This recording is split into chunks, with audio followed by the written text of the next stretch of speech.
siapa musuh kita saat ini? Ada yang bilang musuh kita adalah misalkan Zionis Israel, misalkan gitu ya.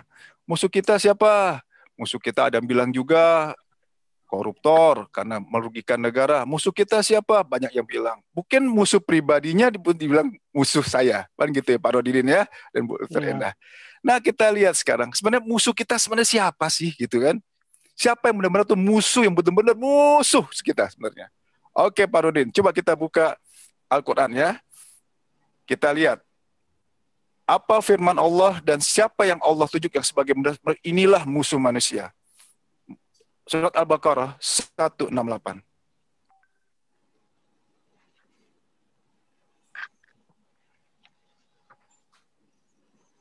Kita lihat di Al-Quran, siapa sih sebenarnya musuh manusia itu? Ya. Al-Baqarah 168. Langsung dibacakan Pak Rodin. Al-Baqarah 168. Wahai manusia, makanlah dari makanan yang halal dan baik yang terdapat di bumi, dan janganlah kamu mengikuti langkah-langkah setan. Sungguh, setan itu musuh yang nyata bagimu. Sungguh, setan itu musuh yang nyata bagimu. Buka lagi Pak, Al-Baqarah 208. Al-Baqarah 208.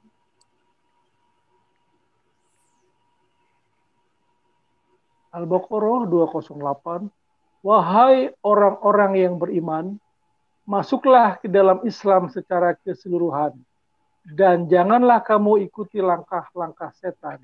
Sungguh, ia musuh yang nyata bagimu. Iya, ini siapa? Setan. Sungguh, ia musuh yang nyata bagimu. Lanjut Pak, Al-An'am 142. Al-An'am 142.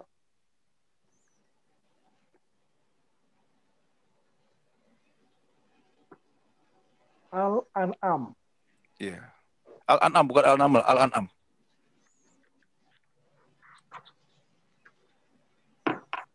Al-An'am ayat 142.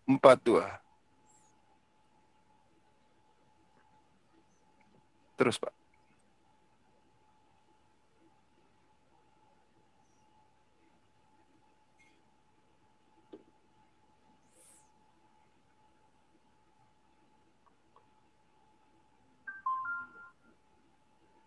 Naik Pak, Al-An'am. Ya, ke atas Pak, ke atas Pak. Ke atas. Ke atas. Al-An'am 142. Atas lagi Pak. Surat 6. Nah. Benar. Al-An'am 142.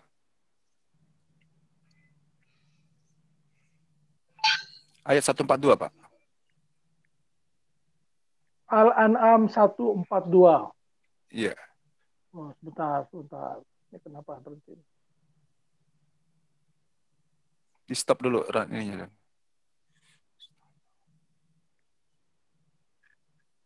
Nah, oke. Dan di antara hewan-hewan ternak itu ada yang dijadikan pengangkut beban dan ada pula yang untuk disembelih.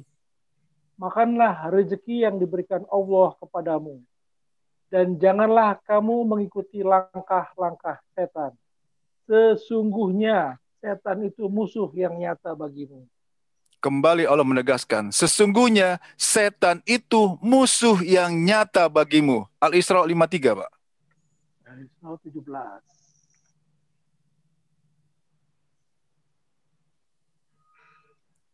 Ya, surat 17 ayat 53.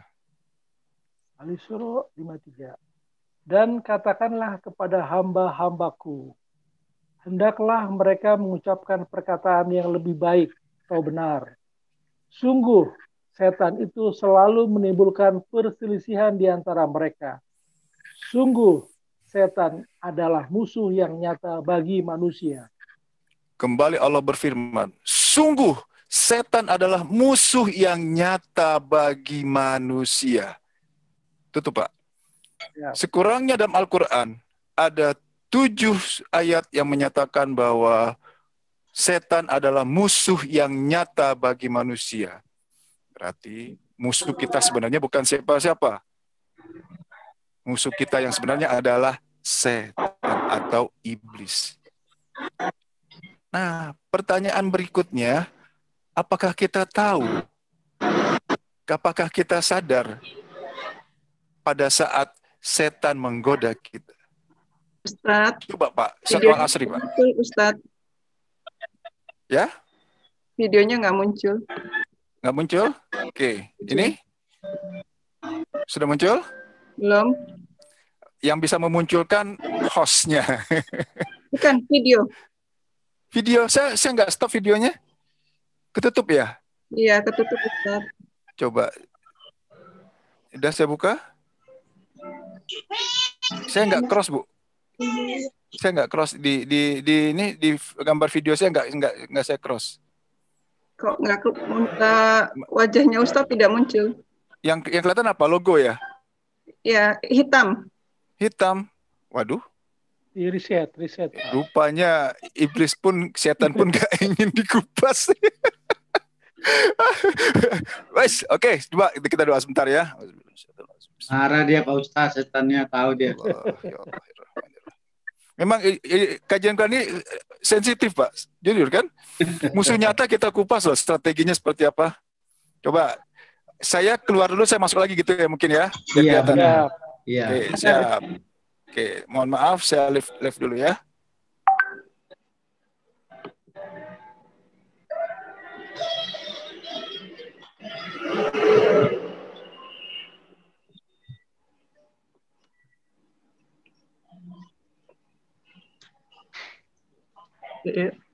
Tutup pintunya, nyalain itu deh, nyalain AC.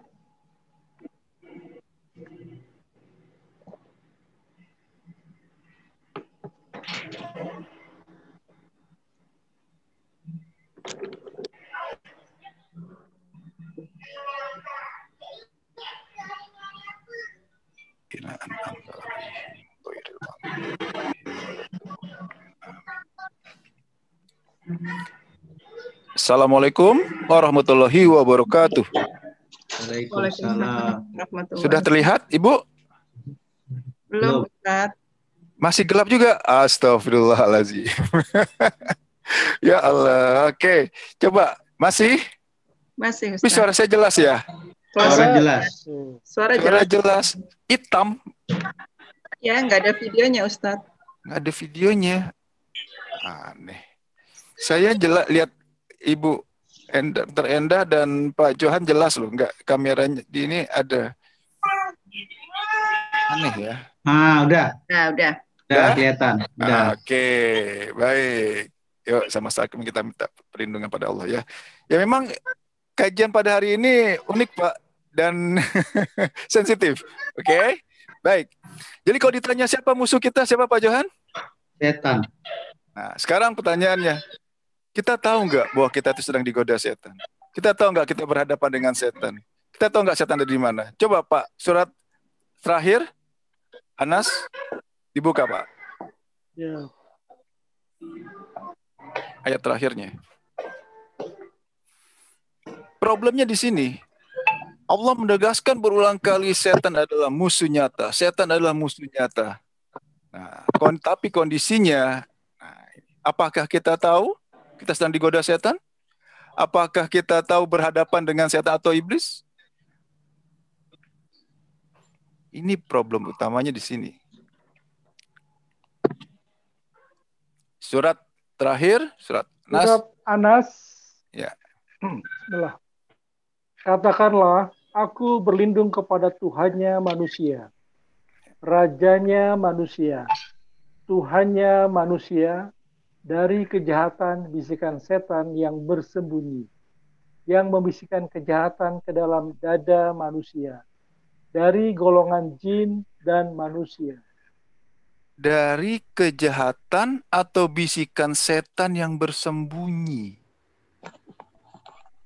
Berarti setan itu jelas terang-terangan atau dia bersembunyi, Pak Johan? Sembunyi. Kalau bersembunyi, tahu nggak kita? Ini masalah. Nggak tahu kan? Dia bersembunyi gitu loh. Nah, ini dia. Sudah jelas musuh nyata, bahkan Nabi Adam pun dan Siti Hawa disesatkan oleh setan, sampai dengan di akhir zaman nanti, kemudian Allah pun menegaskan berulang-ulang kali bahwa setan itu adalah musuh yang nyata, tapi problemnya adalah setan itu kemudian bersembunyi. Nah, berarti, satu, kalau memang jelas setan itu musuh nyata, dan kondisi yang kedua, setan itu ternyata bersembunyi, berarti mau tidak mau kita harus tahu dong apa strateginya.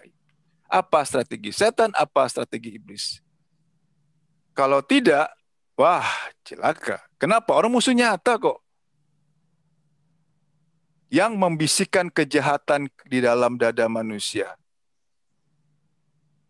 Yang berbentuk manusia, jin, dan atau manusia. Nah, oke.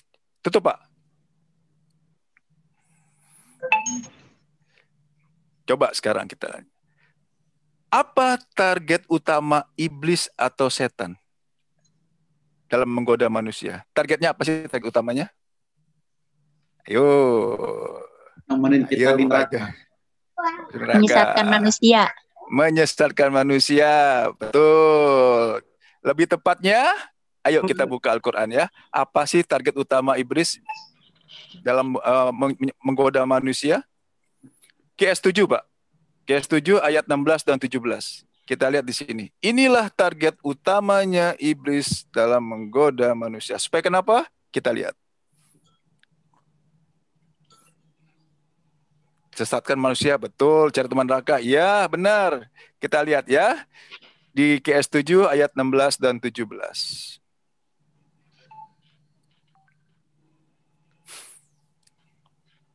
Al-A'raf 16 dan 17.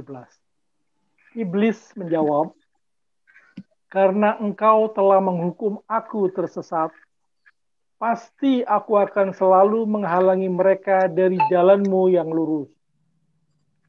Kemudian, pasti aku akan mendatangi mereka dari depan, dari belakang, dari kanan, dan dari kiri mereka. Dan engkau tidak akan mendapati kebanyakan mereka bersyukur. Nah, jadi target iblis menggoda manusia yaitu apa? Menghalangi manusia dari jalan yang lurus. Kita bahas, kita cermati ayat ini ya. Iblis menjawab, karena engkau telah menghukum aku tersesat. Engkau ini siapa? Allah ya. Karena Allah telah menghukum iblis menjadi orang tersesat. Pasti aku akan selalu menghalangi mereka dari jalanmu yang lurus. Jadi, target iblis yang pertama yaitu menghalangi manusia di jalan yang lurus. Makanya, untuk itu maka kita sholat selalu meminta di jalan yang lurus. Ya Allah, tunjukilah kami ke jalan yang lurus. Ihdinas syirotol mustaqim. Kenapa seperti itu? Ayat berikutnya. Iblis akan mendatangi mereka, kemudian pasti aku akan mendatangi mereka dari depan, dari belakang, dari kanan, dari kiri. Dan engkau tidak akan mendapati kebanyakan mereka bersyukur. Berarti target yang kedua dari iblis adalah menjadikan manusia tidak bersyukur. Kenapa targetnya tidak bersyukur? Ayat Al-Quran jelas menyampaikan, jika bersyukur ditambah nikmatnya, jika tidak bersyukur, maka azabku sangat pedih.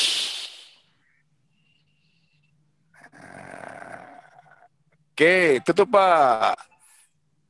Jadi jelas di sini, target utama iblis adalah menghalangi manusia berada di jalan yang lurus, dan kemudian menjadikan manusia itu tidak menjadi orang yang bersyukur. Coba kita lihat ciri-cirinya. Kalau mengeluh. Hilang lagi videonya, Ustadz. Hilang lagi. Astagfirullahaladzim.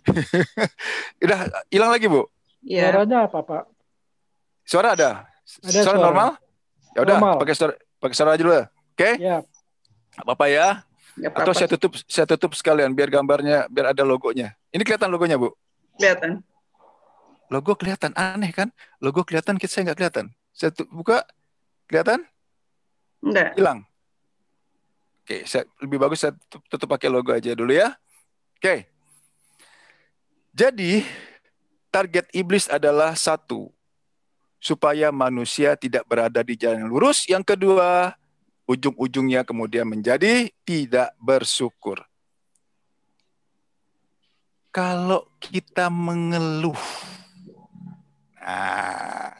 mengeluh itu termasuk bersyukur atau tidak bersyukur? Tidak bersyukur. Mengeluh itu berarti manusiawi atau termasuk dalam godaan setan? Ayo mengeluh, aduh kenapa ya sakit nggak sembuh-sembuh? Bukan manusiawi kan? Jelas loh di sini. Inilah target utama iblis, menyatakan, oh manusiawi kok, yang namanya pada saat ada kesusahan, entah masalah penyakit, entah masalah keuangan, manusia mengeluh. Nah, begitu manusia bilang itu manusiawi, kemudian dia mengeluh menjadi tidak bersyukur berarti dia di bawah pengaruh iblis, berarti tidak berada di jalan yang lurus. Ayo, berapa kali kita berada tidak di jalan yang lurus? Merasakan sudah lurus saja kan? Udah sholat, sudah sedekah, tapi mesti suka mengeluh. Khawatir. Khawatir itu termasuk bersyukur atau tidak bersyukur? Tidak bersyukur. Masuk berada di jalan yang lurus atau tidak berada di jalan yang lurus? Tidak berada di jalan. Ini dia. Ayo, sudah berapa kali, sudah berapa sering kita berada yang lurus? Hati-hati di sini. Jadi, mengeluh, khawatir, itu bukan bagian dari manusiawi, tapi bagian dari strategi iblis dalam menggoda manusia supaya manusia tadi tidak berada di jalan lurus, kemudian tidak menjadi orang yang bersyukur. Ujung-ujungnya tidak bersyukur berarti azabku sangat pedih.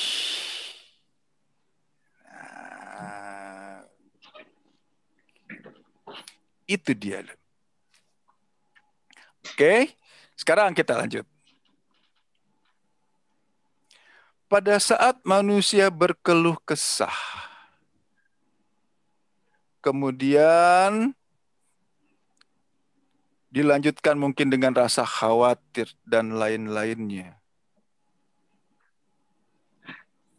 Hal inilah yang kemudian menjadi permasalahan kita, menjadi target utama, atau maksud target utama dari iblis, bagaimana langkah awalnya sudah tercapai.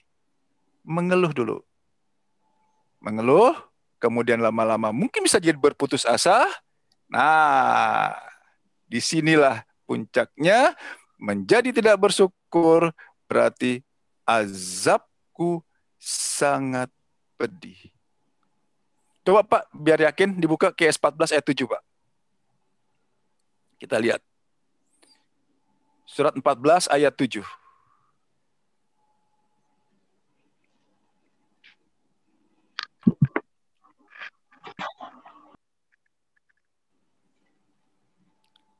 Ibrahim ayat 7. Ya, surat 14 ayat 7.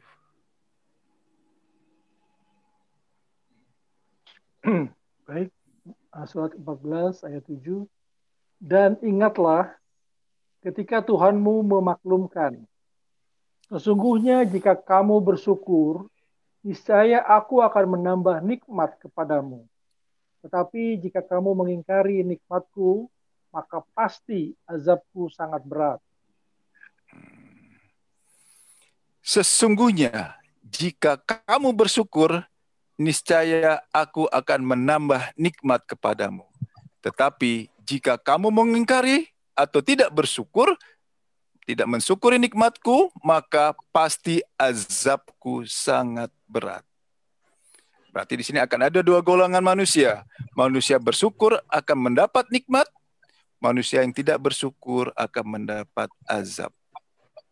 Jadi Bapak Ibu, jangan anggap ringan, jangan anggap remeh yang namanya mengeluh, berkeluh kesah, khawatir. Itu bukan manusiawi, itu adalah bagian dari strategi iblis dalam menggoda manusia, dan ujung-ujungnya ini targetnya. Azab. Azab di dunia dan azab di akhirat. Apa bukti azab di dunia?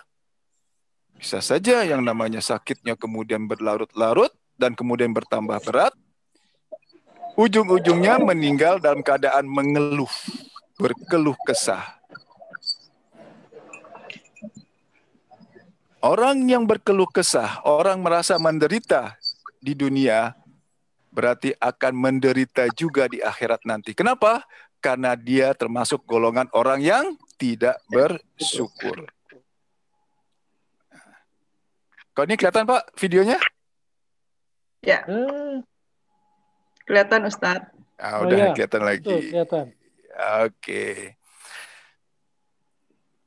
Iblis atau setan akan menggoda dari kemampuan manusia. Coba kita cek. Mungkin tidak iblis menggoda, mohon maaf, tunanetra digoda dengan gadis cantik. Mungkin nggak Bu?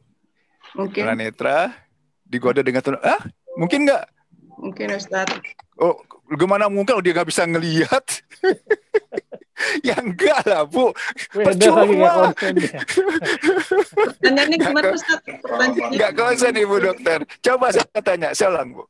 Oke, mungkin tidak iblis atau setan menggoda, ya, menggoda manusia, menggoda tunanetra lah gitu ya, orang yang buta dengan gadis cantik, mungkin nggak? Mungkin. Gunanya apa? Orang dia nggak bisa ngelihat? Ya enggak lah Bu. Kan nggak bisa ngelihat.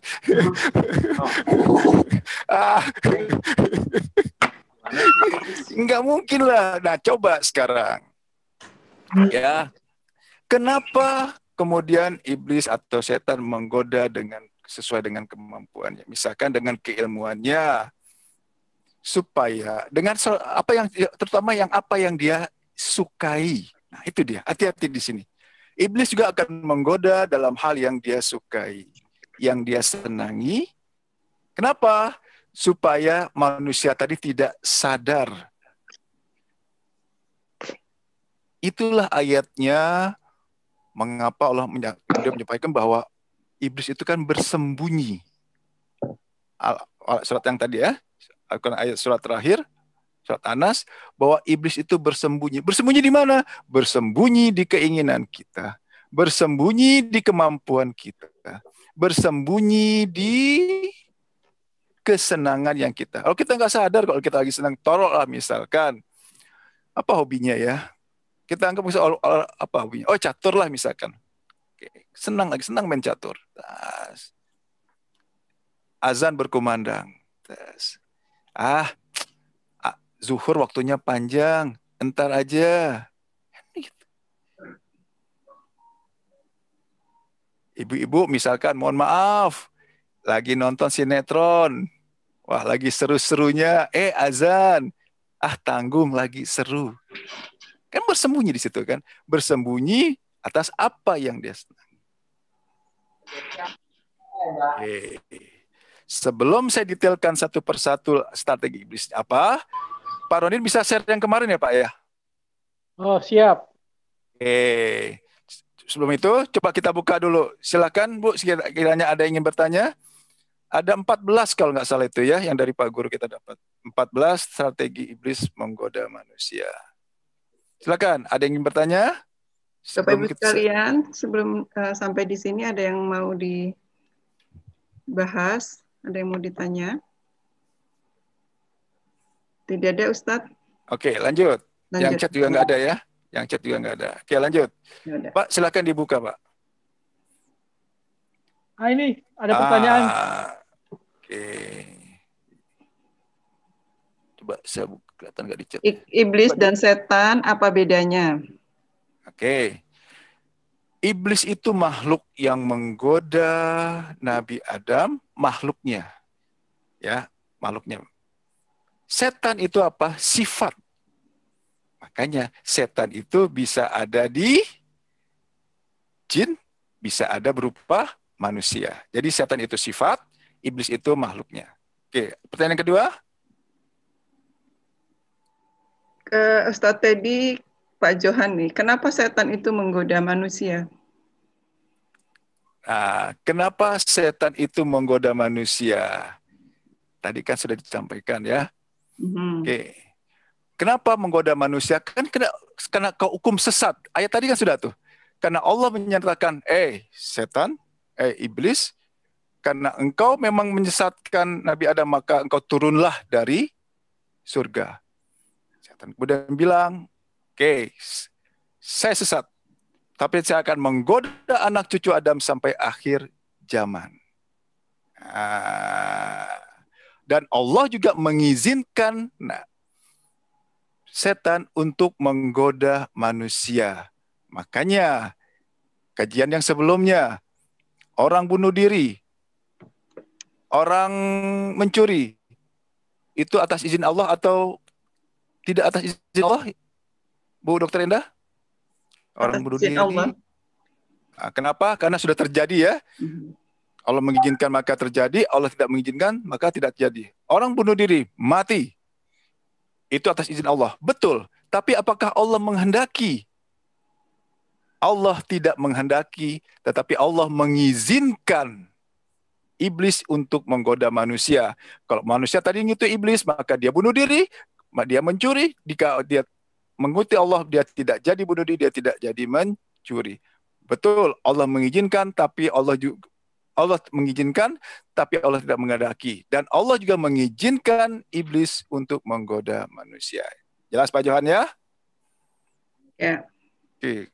Baik, ini ada pertanyaan dari Bu Martuti. Bagaimana caranya agar kita sadar atau tahu kalau sedang digoda setan? Oke, nanti kita jawab ya.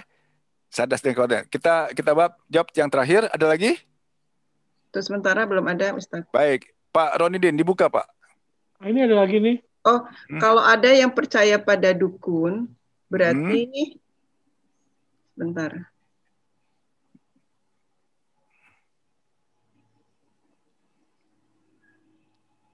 Sebentar ininya chatnya kok. Iya kok, bentar chatnya ya. Kalau ada yang percaya dengan dukun, berarti kita berhadapan dengan setan. Bagaimana cara kita menyadarkannya? Baik, kita simpan dulu ya pertanyaan ini. Oke, nanti ini kita jawab dengan strategi. Mudah-mudahan dengan langkah-langkah tadi kita bisa tahu bagaimana cara menghadapinya. Oke, Pak. Dua pertanyaan ini kita jawab terakhir nanti ya. Siap. Siap. Lanjut dulu aja, Ustaz. Ya, di-share, Pak. Nah, ini dia.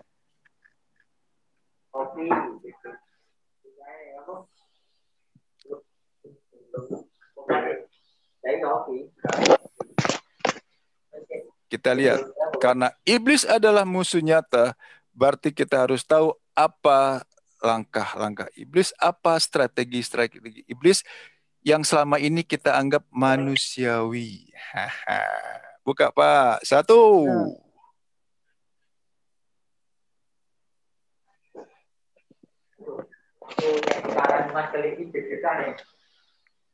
Iya. Satu-satu aja Pak, diperbesar. Yang malas, yang menundanya tadi bawah. Bisa diperbesar Pak? Ya. Oke. Yang pertama, malas. Apa tujuan iblis? Agar kita tersesat. Malas bangun malam. Malas untuk mungkin melakukan hal-hal yang sebenarnya diperintahkan oleh Allah. Contoh, misalkan pada saat di bulan Ramadan, badan agak lemes nih, ntar aja lah puasanya bisa kita ganti. Apa tujuannya? Agar kita tersesat. Bangun, tanggung nih, masih dingin, ntar aja lah bangun belum azan kok. Bisikan iblis seperti apa? pekerjaan itu kurang ada manfaatnya. Ini kan cuma sholat sunnah, antar sholat wajib saja. Bagaimana cara menyelesaikannya? Segera berbuat, segera bertindak. Sebab apapun perbuatan kita pasti ada manfaatnya. Jadi, pertama, iblis akan membuat kita malas. Strategi iblis yang pertama, malas. Jadi malas itu bukan manusiawi ya, hati-hati. Yang kedua, naikkan Pak. Menunda.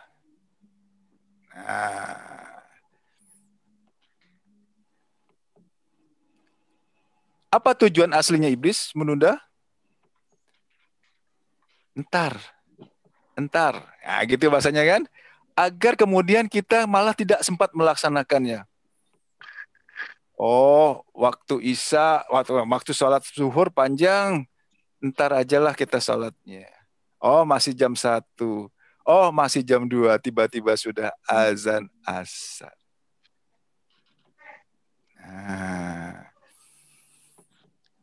tujuan iblis kenapa kita dibuat menunda? Agar kita kemudian tidak sempat melaksanakannya. Bisikan iblis apa? Hanya nunda, bukan tidak melakukan. Tunda aja sebentar.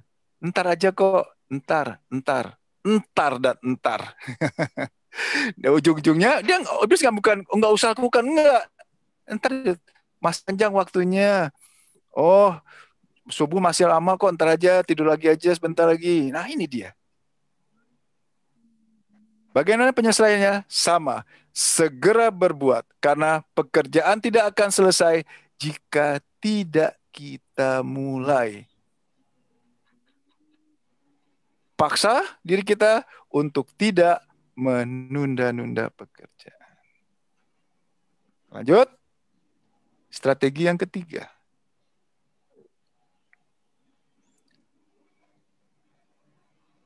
Tidak percaya. Nah, ini yang paling riskan nih. Apa tujuan iblis?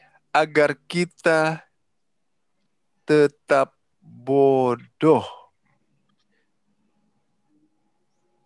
Bisikannya, oh itu belum tentu benar. Jelas-jelas Al-Quran menyampaikan, makhluk yang bergerak, bahkan yang tidak bergerak pun, dijamin rezekinya oleh Allah. Kemudian ditimbulkan keraguan, apa iya ya? Nah, di sini dia.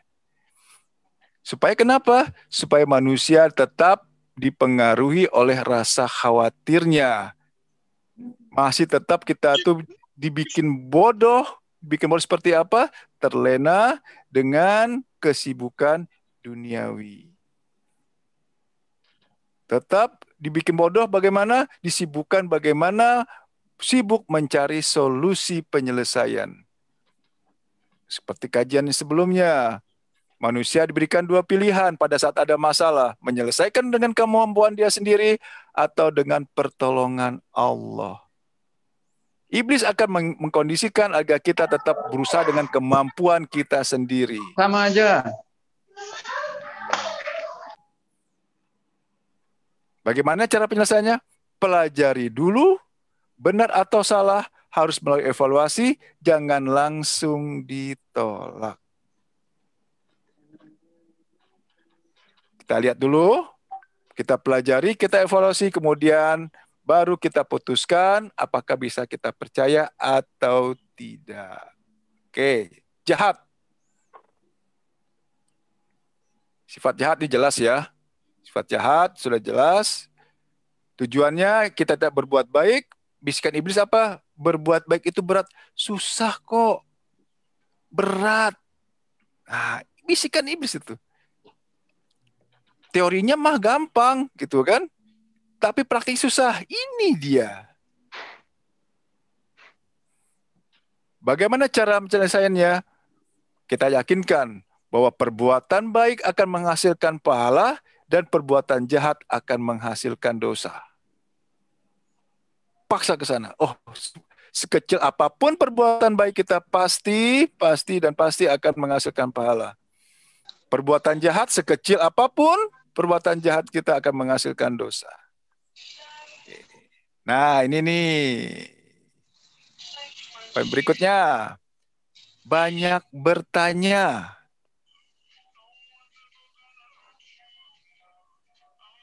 Tujuan iblis apa? Agar kita semakin banyak masalah. Betul tidak kan? Orang semakin banyak bertanya, semakin banyak dia mengungkapkan permasalahannya, semakin banyak masalahnya yang terpikirkan.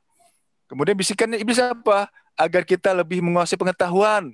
Nah, begitu. Oh, makin banyak bertanya, makin tahu kan gitu kan? Kita tanya, biar kita tahu. Padahal disitulah banyak godaan iblis.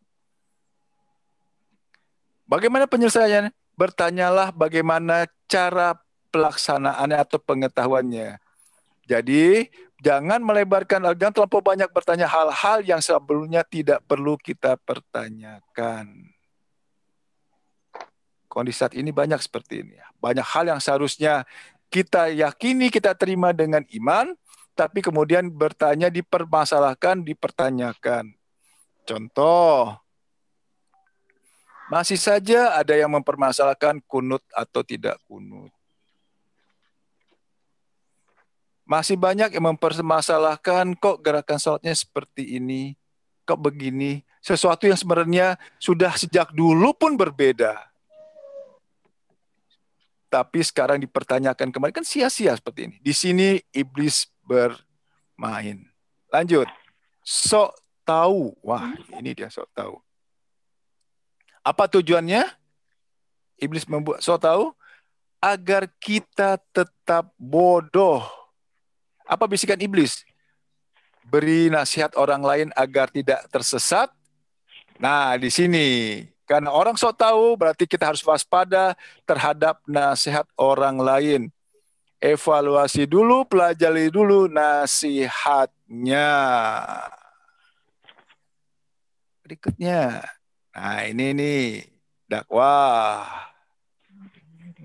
Oke. Dakwah. Coba di next bentar. Terus. Oh. Ya, oke. Apa tujuan iblis? Iblis akan melencongkan, membelokkan agar kita tidak mengikuti tuntunan Rasul. Contoh, bisikan iblisnya adalah kita tidak boleh menolak rezeki dari Allah. Nah, ini contoh ini. Ini kita sampaikan ya. Ini silahkan. Ini hanya untuk apa istilahnya kami sampaikan berdasarkan yang Pak Guru utarakan. Suaranya putus-putus, Pak. Suaranya putus-putus, Ustadz. Oh.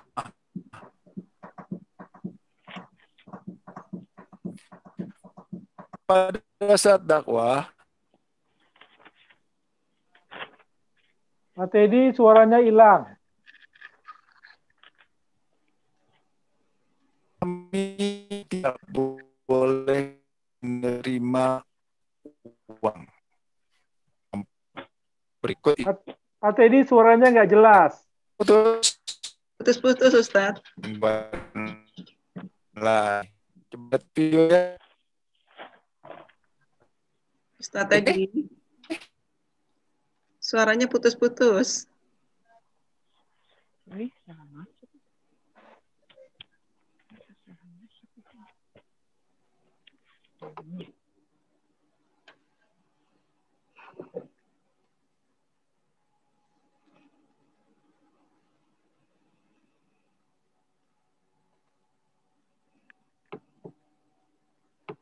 Beliau keluar dulu ya, Pak? Kayaknya iya, sinyalnya nggak bagus kayaknya ya, Pak Teddy ya, gangguannya.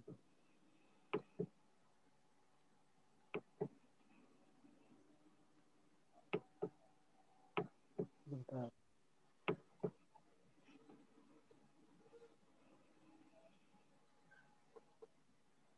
Ya, muncul nih. Oke. Ustadz.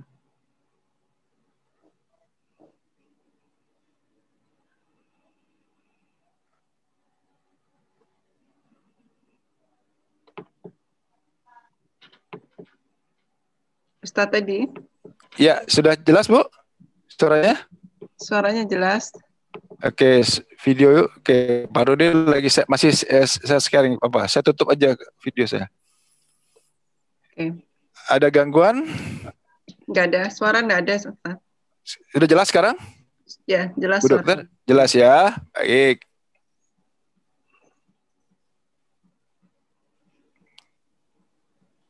Rupanya memang yang kita kupas sekarang nggak suka kayaknya nih.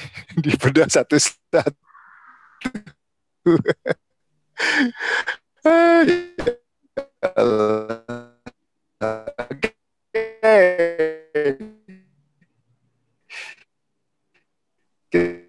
Hilang lagi Pak suaranya.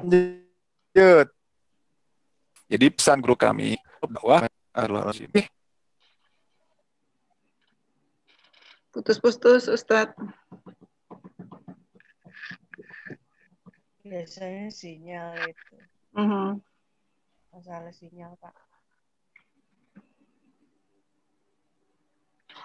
Ustadz. Putus-putus. Iya. Mungkin lagi diutak-utik lagi Pak ini. Sudah jelas? Ya, sekarang jelas. Oke, sebentar. Sudah jelas, Bu, suaranya? Suaranya sudah jelas, Ustaz. Sudah ya? Oke. Coba kita buka lagi.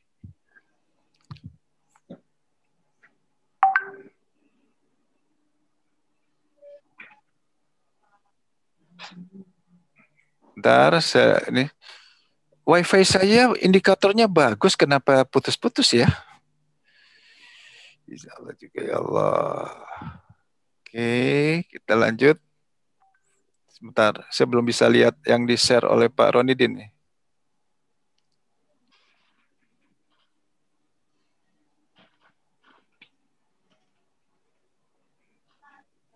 Ya.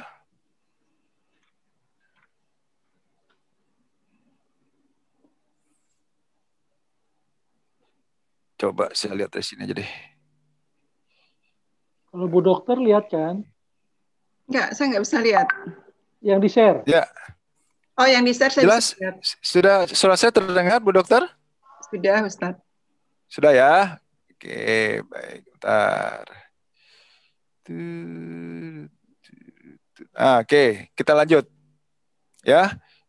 Dakwah tadi sudah saya sampaikan. Kemudian kita masuk yang ke berikutnya. Pelit. Nah, pelit ini pun bagian dari strategi iblis. Apa tujuannya? Agar kita mencintai harta. Iblis akan membisikkan, udah kasih aja sedikit, kan kita masih banyak keperluan yang lain. Bagaimana penjelasannya? Bantulah orang lain sebab suatu saat kita akan butuh orang lain. Bantulah orang lain sebab suatu saat kita pun akan butuh bantuan orang lain. Niatkan seperti itu. Nah, lanjut. Peringatan. Ini yang terakhir ya. Ada lagi Pak. Oh masih ada ya. Oke. Peringatan. Coba turunin lagi Pak. Setelah peringatan. Apa tujuannya? Agar kita tidak mengakui kesalahan. Bisikannya, setiap manusia pasti mendapatkan ujian. Penyelesaiannya bagaimana? Mohon ampun. Sebab setiap manusia pasti melakukan kesalahan. Lanjut. Ingin peras. Next. Ini satu lagi sifatnya nih.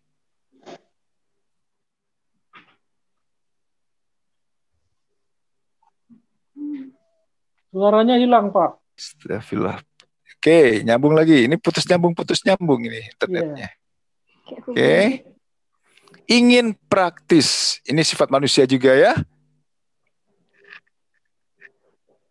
Apa tujuan asli iblis? Agar kita tidak mengikuti hukum sunatullah.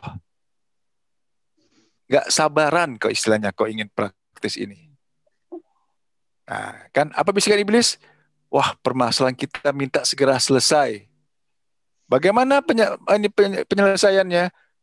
Buatlah mengikuti hukum sunatullah. Hukum sunatullah ini hukum apa? Hukum yang memang Allah sudah tentukan. Misalkan untuk yang sakit, sunatullahnya Allah menginginkan belum sembuh. Ya sudah, ikuti saja, terima. Kita yakinkan bahwa sakit kita ini sudah atas izin Allah, maksudnya pasti baik, dan sakit pasti akan menghapus dosa kesalahan kita yang terdahulu. Oke, berikutnya adalah marah. Naikkan sedikit, Pak.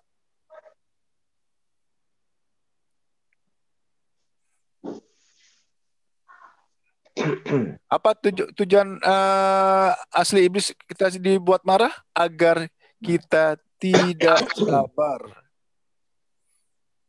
Bisikan iblis apa? Oh, sabar ada batasnya.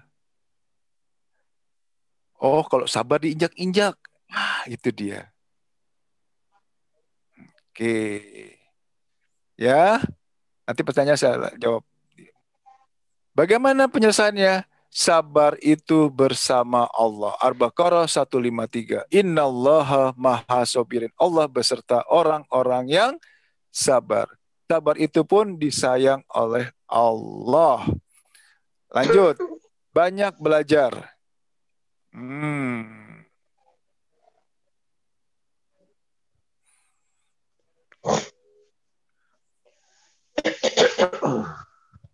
Apa tujuannya?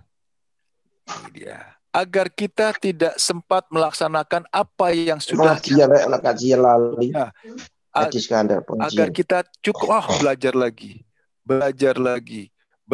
lagi. Padahal yang sebelumnya itu belum kita laksanakan. Bisikan iblis apa? Banyak ilmu itu baik kok. Hati-hati di sini. Bagaimana penyelesaiannya? Pelajarilah hal-hal yang terkait dengan pekerjaan yang sehari-hari untuk diamalkan. Artinya apa? Belajarlah ilmu yang memang kita butuhkan dan kita bisa praktekkan sehari-hari. Jangan sampai justru yang kebutuhan yang penting, ilmu yang penting. Contoh yang paling konkret. Ibadah apa yang pertama kali dihisap? Bu Endah? Bu Dokter Endah? Bu Dokter? Ya, apa yang pertama kali dihisap? Sholat.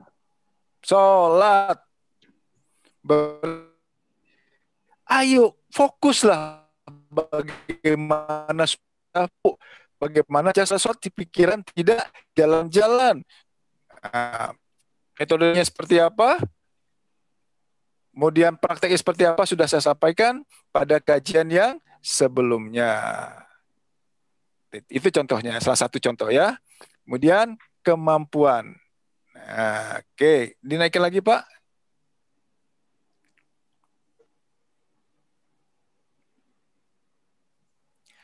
Apa tujuannya?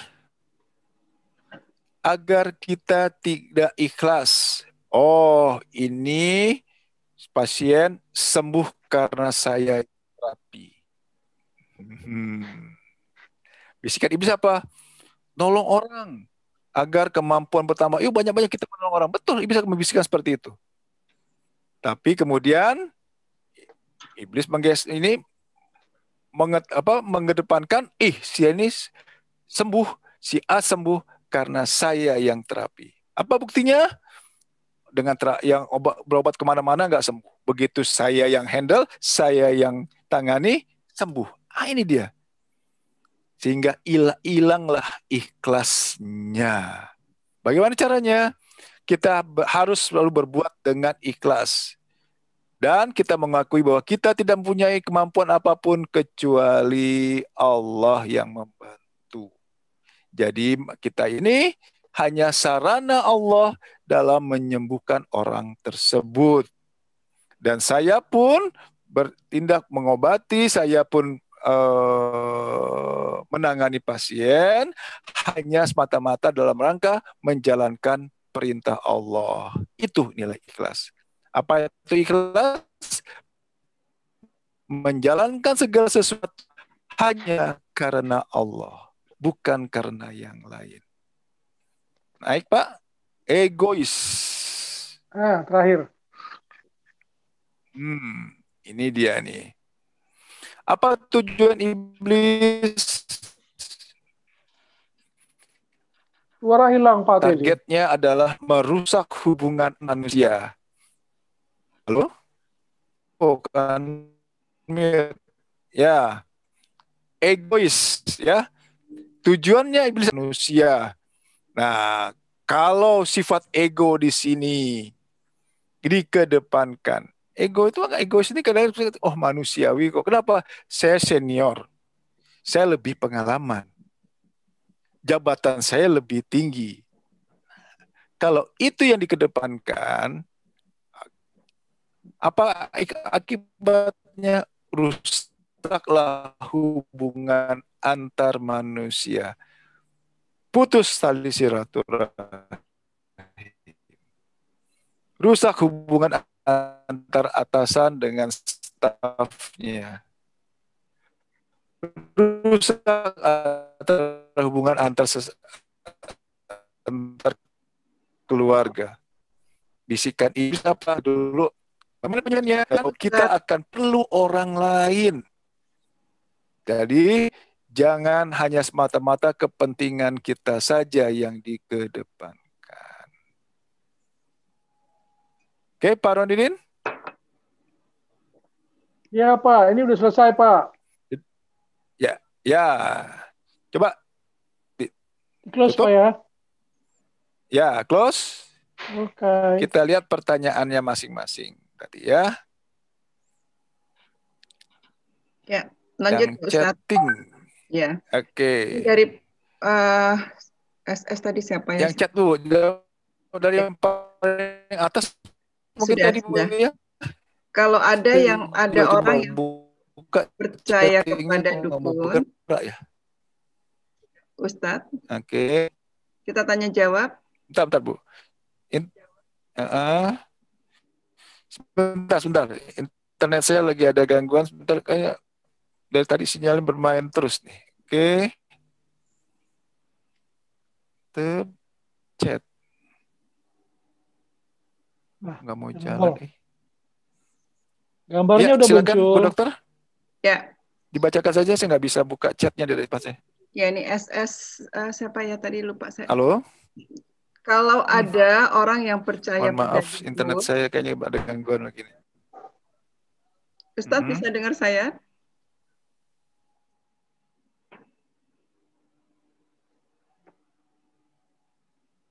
Pak Teddy.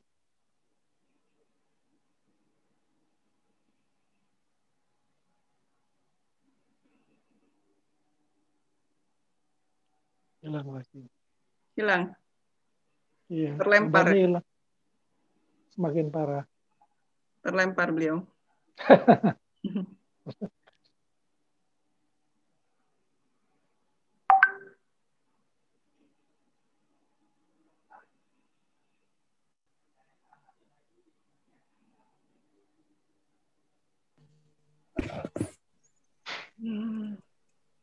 Ustadz? Ya, astagfirullah gangguan hari ini. Gangguannya sangat luar biasa banyaknya. Oke, Bu Dokter, coba dibacakan chatnya. Kalau ada orang yang percaya pada dukun, berarti kita berhadapan dengan setan. Bagaimana cara kita menyadarkannya? Bagaimana caranya? Menyadarkan. Dari Bu Solihah. Kita menyadarinya. Menyadarkannya. Tadi orang yang ke ini. Baik. Dukun.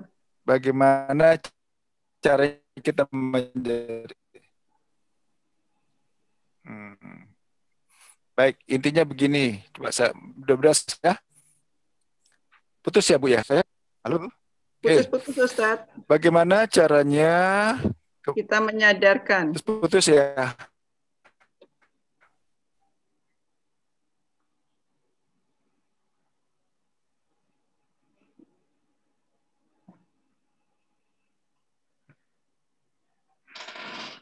Astagfirullahaladzim.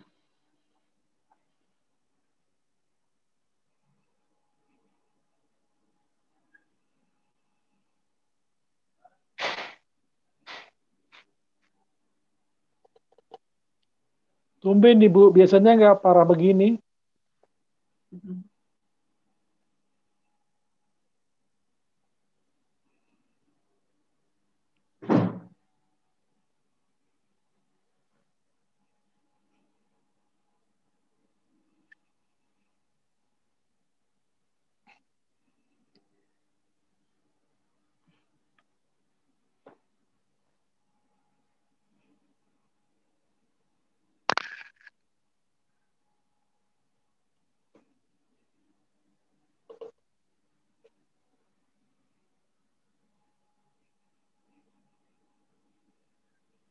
Oke.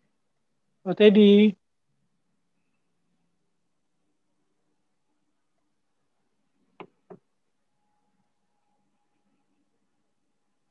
Udah muncul beliau. Ustadz belum Teddy. Bu?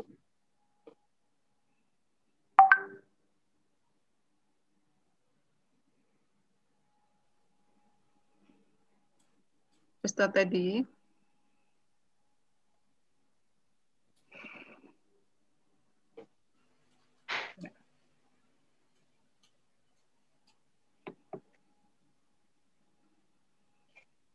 Maaf ya Bapak Ibu sekalian.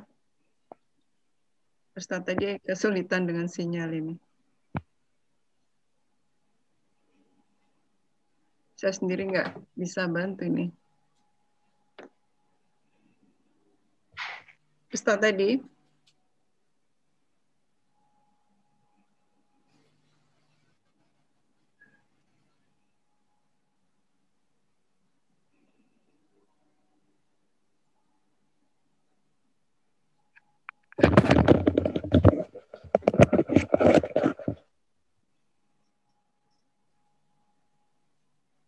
Ustadz tadi.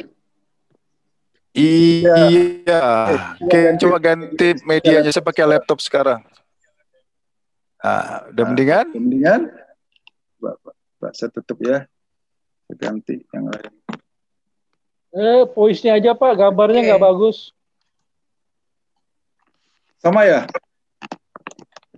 Bentar, Pak. Mendingan suaranya aja yang tampil. Oke, sebentar. Ini suara keren. Nah, ini jelas, Pak, suaranya? Ya. Gambarnya nggak bagus.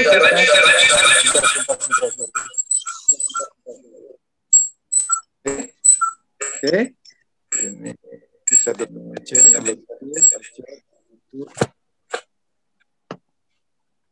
Coba.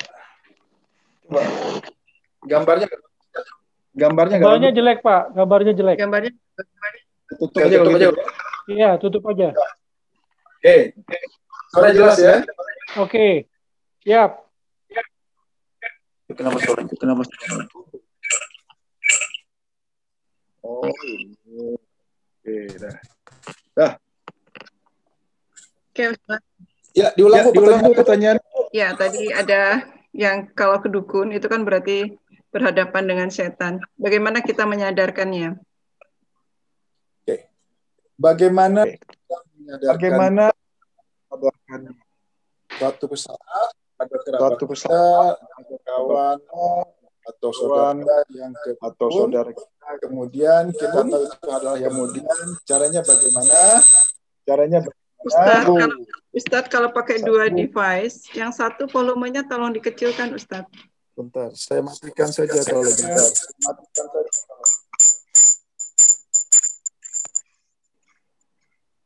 Oke. Ya. Oke. Bagaimana caranya? Satu. Pertanyaannya, bisa tidak kita merubah seseorang? Diwakili oleh Bu Yenda? Tidak bisa, Ustaz. Bisa nggak? Betul. Kenapa tidak bisa? Jangankan kita manusia. Nabi Ibrahim saja tidak bisa kan merubah ayahnya untuk ikut masuk ke agama Ibrani. Bahkan Nabi Muhammad pun tidak bisa merubah pamannya. Bagaimana caranya? Satu, langkah pertama adalah kita harus menerima. Kenapa menerima?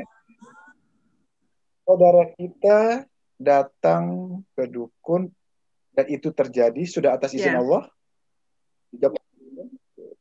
Kita yakinkan dulu. Oh, ini sudah atas izin Allah. Izin Allah itu pasti sempurna dan baik.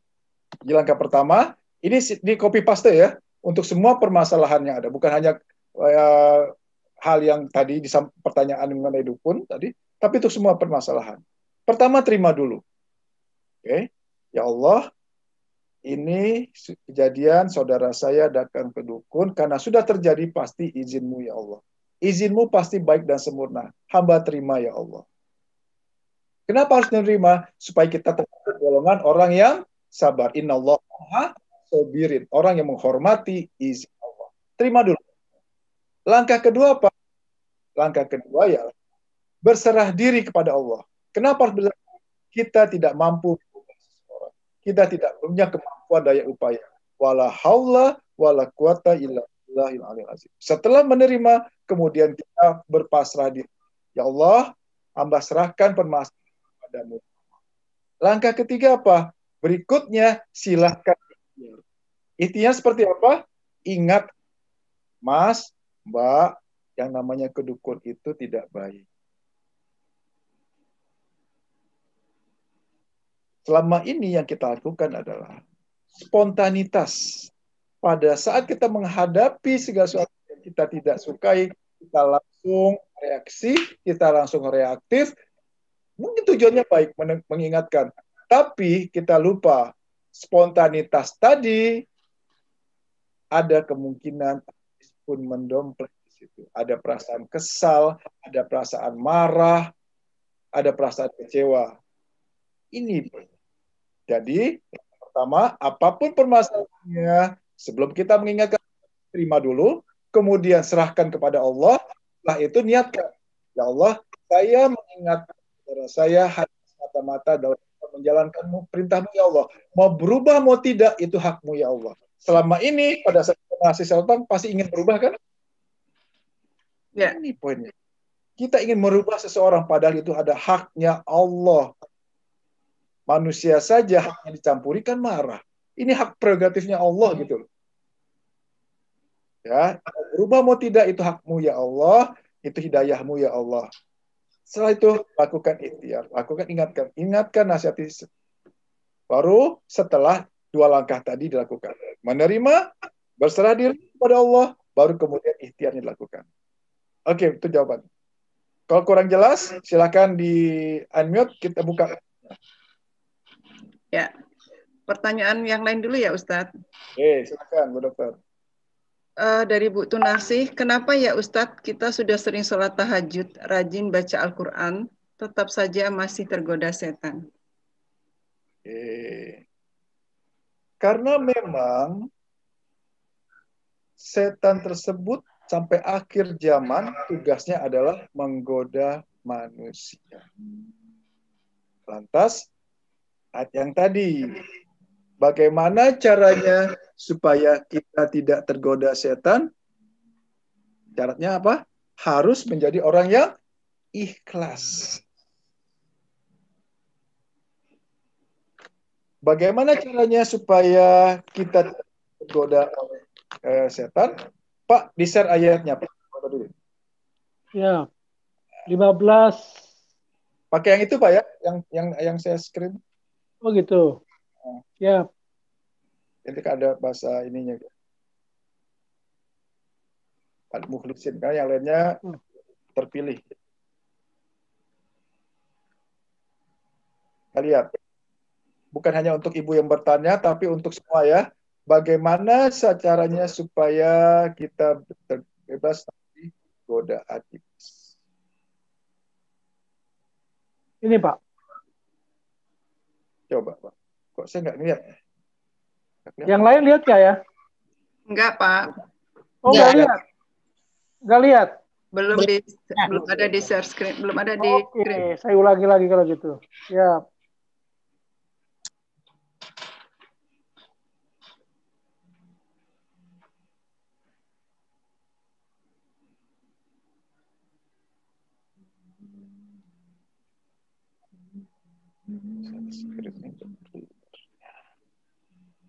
Oke. Nah, ini.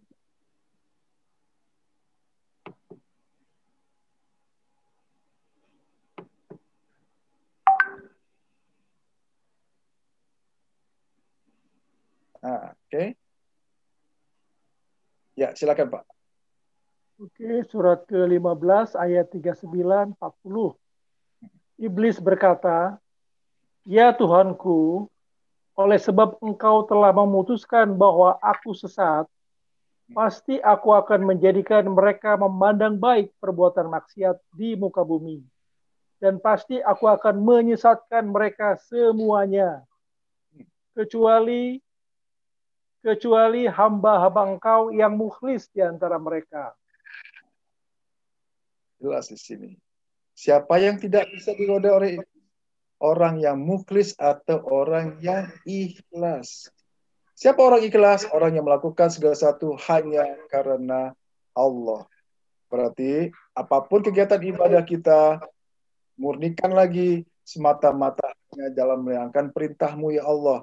Kita sholat tahajud bukan karena ingin permasalahan selesai. Kita sholat tahajud bukan karena ingin cepat sembuh. Kita sholat tahajud bukan karena ingin keluar dari masalah, tapi kita sholat tahajud hanya karena dalam rangka menjalankan perintah Allah. Begitu. Murnikan lagi, Ibu Bapak. Oke, lanjut. Ada pertanyaan lain? Ya. Dari Bu Ani, jika orang pergi ke orang pintar untuk berobat dan diberi air mineral yang didoain dengan baca Al-Quran, misalnya Al-Fatihah, apakah ini diperbolehkan? Oke. Doa itu diperintahkan atau tidak, Dokter Indah? Perintah Allah atau enggak? Ya, perintah Allah. Berdoalah, memintalah. Oke. Tinggal sekarang kembali lagi ke niatnya. Hati-hati di sini. Kalau kemudian datang misalkan kita ke salah satu kiai atau ustadz, dibacakan surat Al-Fatihah, didoakan, itu boleh. Tapi jangan bergeser kemudian, oh, gara-gara saya minum ini maka saya sembuh. Itu yang hati-hati. Jangan kemudian menjadi mengkultuskan orang yang nolong kita, orang pintar tadi, entah kita atau ustaz ataupun yang kemudian menggeser kita bahwa sebenarnya itu adalah pertolongan Allah. Sarana bisa. Ya. Jadi selama itu misalkan gini, kita doa sama-sama yuk, itu maka dianjurkan mintalah maka aku akan kabulkan. Kan itu ayatnya. Perintah Allah untuk berdoa. Kemudian apa? Bacakan surat Al-Fatihah. Silakan. Itu nggak apa-apa. Tapi jangan kemudian bergeser. Misalnya apa? Oh, saya sembuh karena si A. Oh, saya akan datang lagi minta. Nah, itu dia. Mengkultuskan itu hati-hati. Hati-hati di sana. Ya. Oke. Ya, ini ada yang komentar dari Bu SS tadi, Solihan. Betul ada yang mengganggu, Ustadz. Saya baca surat Asy-Syura ayat 221, 227, merinding bulu kuduk. Seperti ada yang mencekam diri saya, bahkan saya salah-salah membacanya seperti saya ulang-ulang. Ya, ya kita istighfar bersama-sama, Ustadz ya. Mungkin. Oke. Jadi ayat tadi, hanya orang yang mukhlisinlah, hanya orang yang ikhlaslah yang tidak bisa digoda oleh iblis. Yang kedua, selama kita masih merasa punya kemampuan, di situlah iblis akan masuk, akan tetap menggoda. Bagaimana caranya?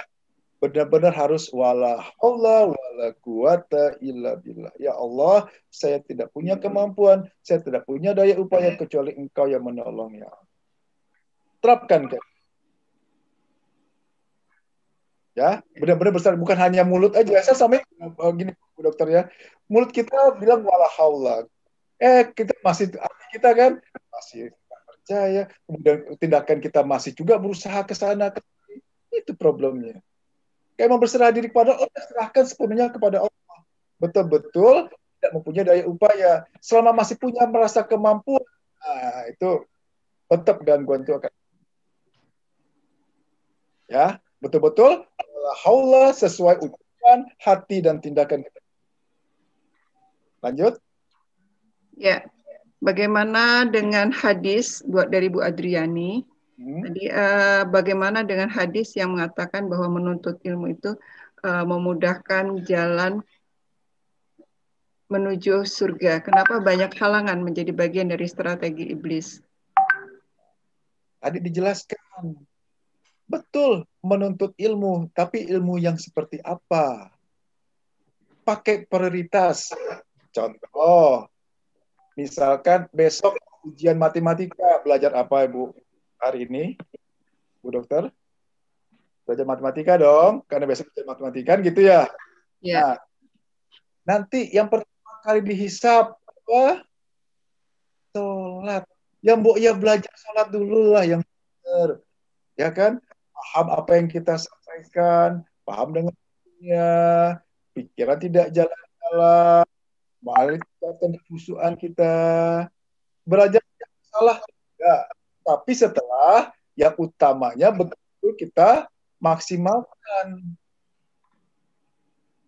Problemnya adalah kita terlalu banyak belajar, banyak yang kita pelajari, yang utamanya malah terlupakan. Itu tadi. Jebakan iblis itu kan, banyak-banyak belajar, ikut kajian di sana, ikut kajian di sini. Uang makin banyak tahu banyak, tapi begitu ada permasalahan hidup, tetap pusing. Itu inti. Jelas ya? Jadi bijaklah, pilihlah betul-betul ilmu yang memang aplikatif. Pengertian aplikatif di sini, ilmu yang bisa menyelesaikan permasalahan hidup kita. Lanjut, Bu Dokter. Masih adakah pertanyaannya? Masih ada Ustadz, tapi sebentar saya ada masalah dengan laptop saya. Saya pindah ke ini sebentar. Coba Pak Rodini bisa buka nggak Pak? Pertanyaannya Pak. Bentar. Yuk bacain Pak. Saya buka. Sebentar, laptop saya ini agak bermasalah.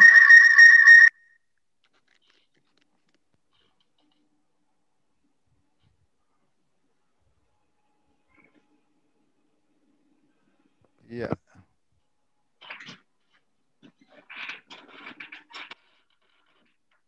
Banyak gangguan rupanya hari ini ya. Tadi Bu SS, ini nih, saya pernah diperlihatkan gelas bergerak sendiri di meja restoran tempat saya makan dan sempat melihat ayunan di sebelah saya yang bergerak sendiri di sebelah. Ini pertanda apa ya Pak? Pertanda apa? Pertanda itu adalah adanya godaan dari iblis atau setan. Oke, untuk detailnya Ibu SS bisa hubungi saya, kita japri aja. Ini Bu Adri ini, Bu Adri ya? Adriani. Bu Adriani, untuk lebih detailnya itu masuk ke ini WA saya aja di 0853 7171 6633. Ya, kita komunikasi di ini aja. Mungkin diketik nanti Pak Nodidin, tolong diketik Pak di HP saya 0853 7171 6633. Nanti kita bahas secara ini ya, private Bu. Ya mungkin juga Bu SS bisa juga langsung ke Ustadz. Sama ya pertanyaannya. Ya. Pak Ustadz 0853 716633 ya. Salah, 0853 7171 6633. Oke, 7171 6633. Iya. Baik.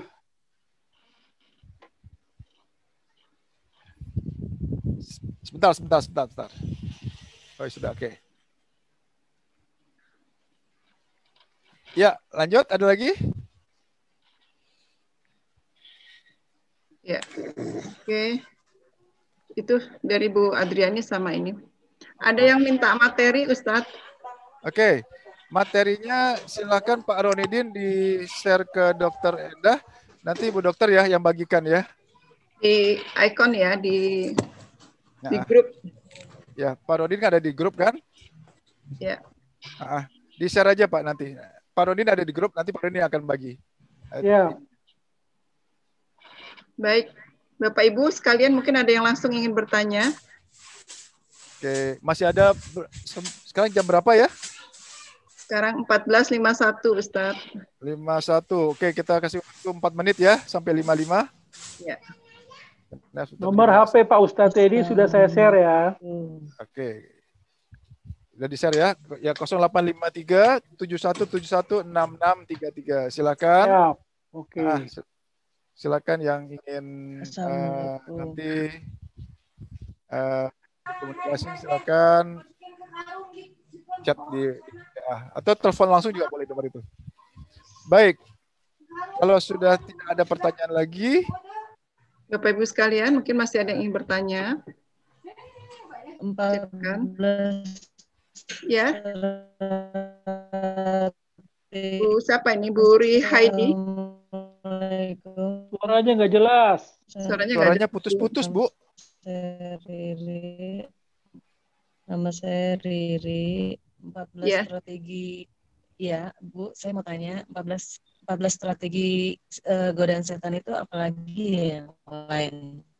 14 strategi yang lainnya apalagi ya? Godaan setan. Ya, Pak Ustadz, selain 14 strategi tadi, setan itu ada strategi yang lain, Ustadz? Ya, ini aja sudah cukup banyak ya. Yuk kita fokus di sini dulu lah. Jadi ini yang pokok-pokok utama yang disampaikan oleh guru kami Pak Antono. Hati-hati, waspadai. Jadi bukan ada manusiawi yang namanya malas, tidak. Kemudian sifatnya marah, itu juga manusiawi. 14 tadi itu membantah bahwa hal-hal tersebut bukan manusiawi, bukan hal wajar, tapi itu adalah bagian dari strategi iblis dalam menggoda manusia. Itu intinya. Ya, jelas Bu ya. Baik, Bu Riri, cukup jelas ya. Oke. Makasih. Ya, makasih Bu Riri. Sama Bu Riri. Ya, ini ada tambahan dari Bu Soliha. Tadi jawabannya, terima kasih Ustadz. Betul, saya sudah maksimal melakukan seperti yang Ustadz sarankan. Tapi terkadang saya malu dengan diri saya sendiri mengapa ada bagian kalau saya di simpang jalan saya tidak ikhlas menerimanya. Kan ingin kepastian. Oke, untuk Ibu SS ya. Ya, Soleh. Pada saat di simpang jalan minimal dengan maksudnya di simpang jalannya gimana ya? Apa saya ini tidak bisa ikhlas menerima ujian Allah? Oke, jadi gini Bu, yang membuat manusia itu sulit ikhlas, satu, rasa memiliki. Ini yang sulit. Kenapa? Contoh, pada saat ada suatu musibah, taruhlah ada barang kita yang hilang, apa ya yang paling itu? Mobil deh misalkan gitu ya. Mobil kita hilang. Mobil yang paling bagus. Pasti situ nggak ikhlas kan? Wah, hilang ya. Aduh, udah beli mahal-mahal, nyicil lagi apa? Bahkan sekarang mungkin belum lunas udah hilang. Nah, berarti di sini kita harus berlatih bagaimana supaya tidak ada rasa memiliki. Itu pernah saya sampaikan di metode ikhlas sebelumnya. Bagaimana caranya? Yakinkan bahwa kita hanya sebagai titipan barang yang kita terima. Mobil, harta, anak, suami, itu adalah semua barang titipan Allah. Yang namanya titipan, setiap saat kan bisa diambil sama yang punya. Nah, itu poinnya. Oke, kembalikan lagi Bu, sekiranya masih sulit. Yang kedua adalah saya melakukan sesuatu hanya karenamu ya Allah. Luruskan lagi niat itu. Pada saat sudah mulai agak merasa melenceng, hening, merenung sejenak, kemudian sampaikan, ya Allah, saya melakukan segala ini hanya karena menjalankan perintahmu. Oke, kayaknya ada pertanyaan lagi tuh Bu di bawahnya ya. Iya, baru. Apakah menunda sholat karena tanggung sedang ada kajian, apakah boleh? Nah, ini pilihan. Ya, saya kembali lagi pilihan. Mana yang lebih penting menurut Ibu, sholat di awal waktu dengan kajian? Kita kembalikan lagi. Dua-duanya, taruhlah kajian, mencari itu wajib ya. Sholat juga wajib. Idealnya adalah utamakan sholat. Makanya kajian saya, walaupun belum selesai, azan saya tutup. Saya nggak ingin menjadi dilema jamaah yang ada, kajiannya masih ada, tapi udah azan kan gitu ya. Nah, sholatlah di awal waktu. Kenapa? Karena ibadah yang paling utama itu adalah sholat, bukan yang lain-lainnya. Oke. Oke. Baik, Ustadz. Sudah 14.57.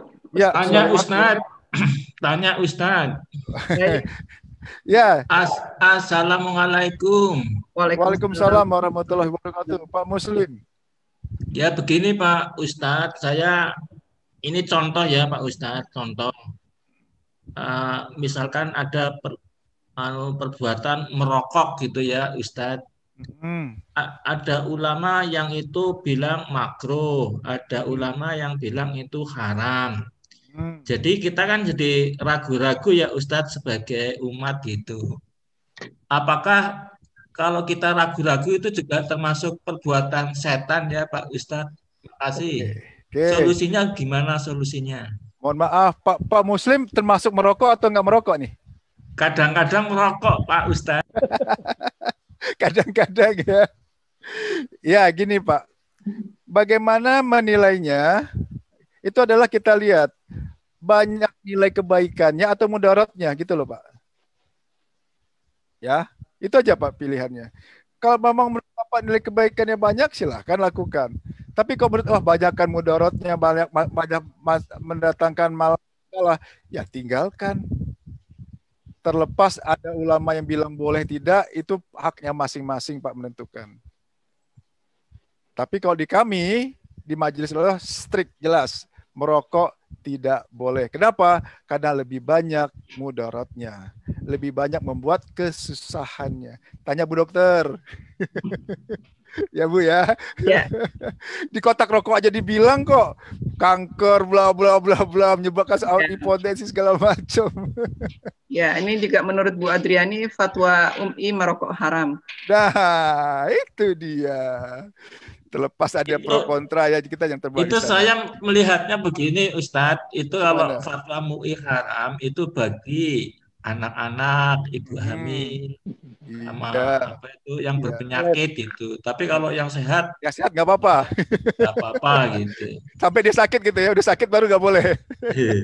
Itu masuk strategi setan itu. Itu pakai strategi. Tuh Pak Rodi udah kasih tahu, itu strategi itu Pak. Ya. Ya baik. Gitu ya Bu. Jadi kalau di kami jelas merokok tidak boleh, final. Tidak ada koma ya. Gak ada koma Bu. Gak ada excuse. Baik Ustadz, mungkin satu pertanyaan terakhir dari Bu Tami Irga. Iya. Silakan. Kita tutup ya. Ya. Bu Tami, raise hand ya Bu. Iya baik Bu Dokter, terima kasih. Ya Pak Ustadz, tentang sakit hati Pak Ustadz. Menurut saya sakit hati itu relatif ya. Misalnya begini, perbuatan seseorang untuk adik saya dia jadi sakit hati. Tapi kalau buat saya, itu biasa aja, nggak jadi sakit hati gitu kan. Nah kemudian misalnya karena adik saya itu merasa sakit hati banget, sehingga ada hal-hal yang walaupun di dalam hati ya tidak diungkapkan, tapi orang yang menyakiti hatinya itu jadi terjadi sesuatu gitu, Ustaz. Nah itu hubungannya bagaimana ya antara sakit hati yang dia rasakan terhadap orang yang menyakiti hatinya. Jadi terkadang dia merasa bahwa sok aja kalau nyakitin hati saya bakal terjadi sesuatu misalnya gitu. Nah kalau buat saya satu hal lagi mungkin ya. Nah buat saya kayak gitu masa sih sakit hati padahal biasa aja gitu. Nah gimana menurut pendapat Ustadz? Terima kasih. Oke, terima kasih Bu Tami. Nah inilah permasalahannya. Menurut orang lain, menurut kita yang di luar itu hal yang biasa, tapi yang bersangkutan bilang, udah parah banget, tersinggung saya. Kan begitu ya, bikin saya sakit hati. Nah, sakit hati tadi bagian dari strategi iblis enggak? Hati-hati di sini. Ya kan? Sakit hati itu bagian dari satu, dia tidak bisa menerima ketetapan Allah. Contoh, misalkan gini, sudah taruhlah kita sebut siapa, si A lah ya, si A sudah berbuat baik, ternyata orang yang ditolong malah memfitnah, kemudian mungkin melakukan hal-hal yang merugikan si A tadi. Nah, pada saat ada rasa sakit hati, hilang nggak ikhlasnya? Hilang kan? Itu sayang sekali. Itu bagian dari strategi iblis sebab apa? Untuk menghapus nilai kebaikan sebelumnya. Dia berbuat baik, udah dapat poin 1. Orang yang ditolong malah kebalikannya, dia sakit hati. Jadi -1. +1 -1 0. Inilah orang yang merugi nanti di hari akhir. Itu loh. Nah, bagaimana caranya hubungan tadi, kenapa kok mungkin dia bilang, lo lihat dia sakitin hati saya, maka akan jadi sedekah. Bukan di situ poinnya. Poinnya adalah doa orang yang terzolimi, itu dikabulkan Allah tuh. Bisa saja, ini wallahualam ya, Allah yang punya keizinkan, bisa saja memang kondisinya saudara ibu ibu tadi, memang kondisinya pada saat itu dizolimi oleh yang bersangkutan, kemudian dia berdoa, dapat itu. Gitu Bu. Jelas Bu ya? Maaf Ustadz, boleh satu pertanyaan lagi ya. Berarti kalau gitu soal merasa dizolimi atau tidak itu tergantung dari persepsi masing-masing orang ya Ustadz ya? Iya Bu Tami. Bisa menerima atau tidak gitu kan. Nah pelajarannya gini lah, buat semua ya. Jadikan apapun kejadian yang tidak enak, entah itu problem masalah keluarga, penyakit, apapun keuangan, jadikan itu sarana kita untuk meningkatkan ketaatan. Jadikan sarana kita untuk bersabar. Jadikan sarana kita untuk ikhlas. Jadikan sarana kita untuk tetap tawakal kepada Allah. Itu Bu, itu cara ngegesernya. Jelas ya? Jadikan sarana, ini orang nyebelin nih. Jangan lihat orangnya, jangan lihat kejadian, lihat bahwa itu sudah atas izin Allah. Nah, meningkat, saya hormati izin Allah. Izin Allah pasti baik dan sempurna, walaupun saya belum tahu baik di mana. Kita terima, alhamdulillah. Masuk kategori orang yang bersabar, berarti dia masuk kategori juga orang yang bersyukur. Bersyukur ditambah nikmatnya, tidak bersyukur, maka akan diazab. Nah, itu Bu poinnya. Jelas ya? Ya. Kami? Terima kasih. Oke, makasih ya, Bu. Bu Tami. Udah jam 3 lewat ya? Ya, sudah cukup ya Ustadz. Ya cukup ya, terlagi asar. Baik Ibu. Silakan ditutup Ustadz. Doa. Terima kasih Ibu Tami dan Ibu Bulga yang lain yang sudah bertanya. Dengan diwakili Bu Dr. Endah, apabila tadi yang saya sampaikan ada yang menyinggung, dimaafkan Ibu Dokter. Ya, dimaafkan Ustadz. Terima kasih. Demikian juga sebaliknya. Mari kita tutup sama-sama dengan membaca hamdalah. Alhamdulillah. Doa kafaratul majlis. Subhanaka wa bihamdika asyhadu alla ilaha illa anta astaghfiruka wa atubu ilaik. Assalamualaikum warahmatullahi wabarakatuh. Waalaikumsalam. Ya, terima kasih Ustadz Teddy. Satu topik yang sangat menarik dan terjadi sehari-hari di kehidupan kita, bahkan mungkin setiap detik kita bisa diganggu oleh setan ya. Dan bersembunyi lagi Bu ya, kan itu repotnya ya. Iya. Jadi insya Allah kajian kita pada hari ini bisa menambah ilmu kita. Amin. Amin. Amin. Terima kasih sekali lagi Ustadz Teddy. Semoga ilmunya berkah, selalu diberikan kesehatan dan kekuatan untuk bisa tetap memberikan hadir di sini setiap minggunya. Terima kasih. Saya live ya. Baik, terima kasih juga Bapak Ibu sekalian atas kehadiran dan partisipasinya. Insya Allah bermanfaat ilmunya buat Bapak Ibu sekalian. Dokter Endah tidak ada suaranya. Ya, barakallah. Ya. Amin. Ya, mohon maaf lahir batin buat semua. Terima kasih. Wassalamualaikum warahmatullahi wabarakatuh.